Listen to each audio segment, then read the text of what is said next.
नमस्कार। SPT news में आपका स्वागत है। पेश है 28 अक्टूबर सुबह 6:15 राजस्थान की 15 बड़ी खबरों में। राजस्थान में बिहार की तर्ज पर वोटर लिस्ट का गहन पुनरीक्षण स्पेशल इंटेंसिव रिवीजन होगा। चुनाव आयोग ने राजस्थान में एसआईआर करवाने का ऐलान कर दिया है। प्रदेश की सभी 200 विधानसभा सीटों के हर बूथ की वोटर लिस्ट की गहनता से जांच होगी। हर वोटर को वेरीफाई किया जाएगा और चुनाव आयोग के निर्देश के बाद राजस्थान में इसकी ट्रेनिंग हो चुकी है। सोमवार रात से मतदाता सूची फ्रीज होगी और राजस्थान में 5,48,85,000 मतदाता हैं। 65,014 पोलिंग बूथ बने हुए हैं। 1,19,940 पोलिंग पार्टी एजेंट है। अब हर बूथ की वोटर लिस्ट की जांच होगी और संदिग्ध लोगों से दस्तावेज मांगे जाएंगे। एसआईआर में बड़ी संख्या में लोगों के नाम वोटर लिस्ट से हटेंगे क्योंकि कई लोगों के 2 जगह हैं। सरकारी योजनाओं में सेंध लगाकर करोड़ों रुपए की हेराफेरी करने वाले गिरोह का बड़ा खुलासा हुआ है। झालावाड़ पुलिस ने ऐसे हाईटेक ठगों को पकड़ा है जो पीएम किसान सम्मान निधि, जन आधार, आपदा प्रबंधन और सोशल सिक्योरिटी पेंशन जैसी योजनाओं के सरकारी पोर्टलों में सेंध लगाकर अपात्र लोगों के खातों में रकम ट्रांसफर कर रहे थे। अब तक 6 आरोपी गिरफ्तार और 2 डिटेन किए गए हैं, जिनमें स्टेट नोडल ऑपरेटर, कलेक्टेड कर्मचारी, बैंक एजेंट, बैंक डेवलपर और डेटा हैंडलर शामिल है। इस साइबर फ्रॉड नेटवर्क का दायरा राजस्थान से निकलकर जयपुर, भरतपुर, दौसा, जोधपुर, दिल्ली और पंजाब तक फैल गया है। राजस्थान के शिक्षा विभाग ने सरकारी और निजी स्कूलों में एक समान यूनिफॉर्म लागू करने का बड़ा फैसला लिया है। शिक्षा मंत्री मदन दिलावर ने घोषणा की है कि अब सभी स्कूलों में विद्यार्थी की ड्रेस एक जैसी होगी, जिसमें टाई शामिल नहीं होगी।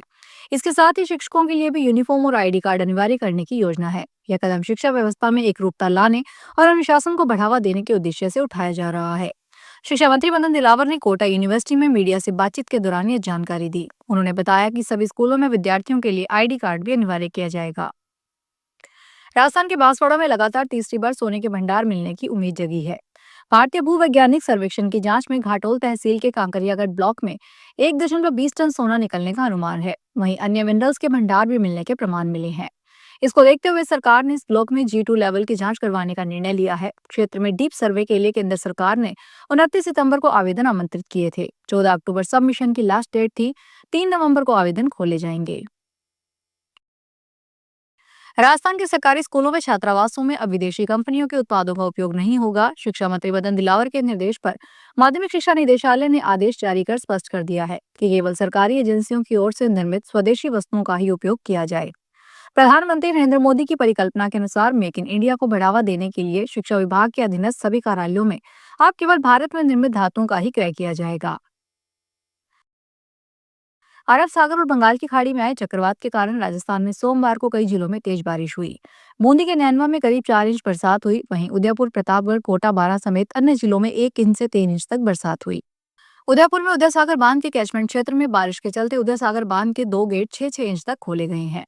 खेरवाड़ा सहित कई इलाकों में बारिश से खेतों में पड़ी फसलें खराब हो गई है। कोटा के खातौली में 69 mm बरसात दर्ज की गई है। इस सिस्टम के असर से कई जिलों में सोमवार सुबह से घने बादल छाए रहे।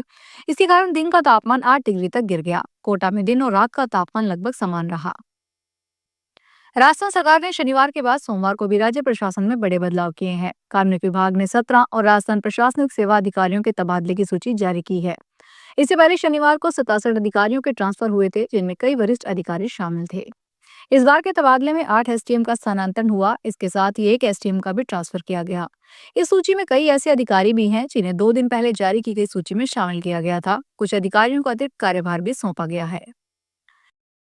राजस्थान लोक सेवा आयोग की ओर से निकाली गई लेक्चरर भर्ती 2025 का परीक्षा कार्यक्रम जारी किया गया है। परीक्षा ऑनलाइन माध्यम से आयोजित की जाएगी। आरपीएससी की ओर से 7 साल बाद ऑनलाइन परीक्षा फिर शुरू की जाएगी।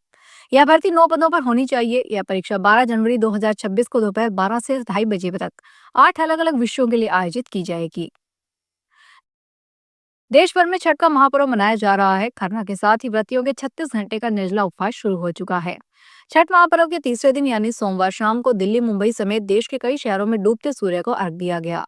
राजस्थान की डिप्टी सीएम दिया कुमारी ने जयपुर में डूबते सूर्य को अर्घ दिया। वहीं ऑस्ट्रेलिया, अमेरिका, कनाडा, ब्रिटेन समेत दुनिया भर के कई देशों में भी भारतीय व्रतियों ने छठ पर्व पर सूर्य को अर्घ दिया। Fiji, Suriname, Mauritius, Trinidad Tobago में भी बड़ी संख्या में भारतीय आबादी रहती है। यहाँ भी छठ पूजा का आयोजन किया गया। जैसलमेर में सोमवार को संविदा व निविदा सर्विसिंग कर्मियों ने राजस्थान सरकार के खिलाफ जोरदार विरोध प्रदर्शन किया। नर्सिंग भर्ती संघर्ष समिति 2025 के बैनर तले सैकड़ों नर्सिंग कर्मी नियमितीकरण और मेरिट प्लस बोनस अंक आधारित भर्ती की मांग को लेकर सड़कों पर उतरे। मंगल सिंह पार्क से शुरू होकर यह आक्रोश रैली जिला कलेक्टर तक पहुंची। यहाँ जिला कलेक्टर प्रताप सिंह के माध्यम से मुख्यमंत्री भजनलाल शर्मा और चिकित्सा मंत्री गजेंद्र सिंह खींवसर के नाम ज्ञापन सौंपा गया। जिला संयोजक राजेश शर्मा ने मांगे नहीं मानने पर आगे उग्र आंदोलन की चेतावनी दी। अयोध्या में राम मंदिर के कंस्ट्रक्शन का काम पूरा हो गया है। मुख्य मंदिर के साथ ही परकोटा के 6 मंदिर, भगवान शिव, गणेश, हनुमान, सूर्यदेव, देवी भगवती, देवी अन्नपूर्णा और शेषावतार मंदिर भी पूरे हो चुके हैं। इन पर ध्वज दंड और कलश स्थापित हो चुके हैं। सप्तऋषियों के मंदिरों का भी निर्माण पूरा कर लिया गया है।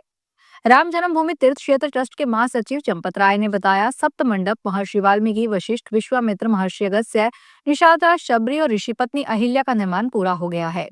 संत तुलसीदास मंदिर का निर्माण भी पूरा हो गया है। जटायु गिलहरी भी स्थापित हो चुके हैं। जयपुर एयरपोर्ट से चंडीगढ़ के लिए उड़ान सेवाएं फिलहाल बंद कर दी गई है। अब तक चंडीगढ़ के लिए रोजाना 3 फ्लाइट संचालित हो रही है। सुबह, दोपहर और शाम के समय 25 अक्टूबर तक ये सेवाएं सामान्य रूप से जारी रही, लेकिन 26 अक्टूबर से लागू हुए नए विंटर शेड्यूल में तीनों फ्लाइट्स को अस्थायी रूप से बंद कर दिया गया है। जानकारी के अनुसार चंडीगढ़ एयरपोर्ट पर चल रहे तकनीकी और मेंटेनेंस कार्यों के कारण यह निर्णय लिया गया। एयरलाइन सूत्रों का कहना है कि मरम्मत कार्य पूरा होने के बाद करीब 10 दिन में जयपुर चंडीगढ़ हवाई सेवा फिर से शुरू होने की संभावना है। कोटा विश्वविद्यालय में ऑडिटोरियम और परीक्षा अनुभाग के तहत नए 8 सैलर कक्षों के निर्माण कार्यों का सोमवार को भूमि पूजन किया गया। इस मौके पर मुख्य अतिथि लोकसभा अध्यक्ष ओम बिरला ने कहा कि विश्वविद्यालयों को शोध के माध्यम से देश व दुनिया की चुनौतियों का समाधान खोजना होगा। उन्होंने कोटा विश्वविद्यालय का कैंपस और इसकी स्थापत्य कला काफी बेहतर है। अब इस विश्वविद्यालय का शोध का बड़ा केंद्र बनाना होगा। दुनिया और भारत की बदलती शिक्षा नीति के अनुसार देश के युवाओं को कौशल और कुशलता के साथ नया दृष्टिकोण में विचार देना होगा।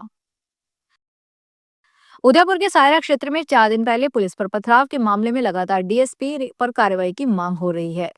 इसी कड़ी में कलेक्ट्रेट पर भारतीय ट्राइबल पार्टी के कार्यकर्ताओं ने सोमवार को प्रदर्शन किया। प्रतिनिधिमंडल ने गिरवा डीएसपी सूर्यवीर सिंह को हटाने की मांग की। इस दौरान कार्यकर्ताओं ने बारिश के बीच भी उदयपुर पुलिस के खिलाफ जमकर नारेबाजी की। आक्रोश जता रहे कार्यकर्ताओं का कहना है कि सड़क हादसे के बाद ग्रामीण न्याय की मांग करते हुए सरकार से नियमानुसार मुआवजे की मांग कर रहे थे। भारतीय जीवन बीमा निगम जयपुर मंडल प्रथम के chief life insurance advisor welfare association का गुरु शिष्य सम्मेलन खाटू श्याम जी में हुआ। खाटू श्याम जी के द्वारकेश भवन में हुई बैठक सीआईएन ने संगठन बैठक की अध्यक्षता जयपुर मंडल प्रथम के अध्यक्ष गोपाल सिंह पिचानोत ने की। बैठक में इंश्योरेंस एडवाइजर के वेलफेयर से जुड़े मुद्दों पर चर्चा की गई। अध्यक्ष गोपाल सिंह ने बताया कि एडवर्टाइजर के वेलफेयर और एसोसिएशन को मजबूत बनाने को लेकर चर्चा की गई। तो ये थी राजस्थान की 15 बड़ी खबरें। अगर आपको हमारा बुलेटिन पसंद आया हो तो वीडियो को लाइक करें, अपने दोस्तों से शेयर करें और चैनल को सब्सक्राइब करना ना भूलें। फिर मिलेंगे नई खबरों के साथ। धन्यवाद।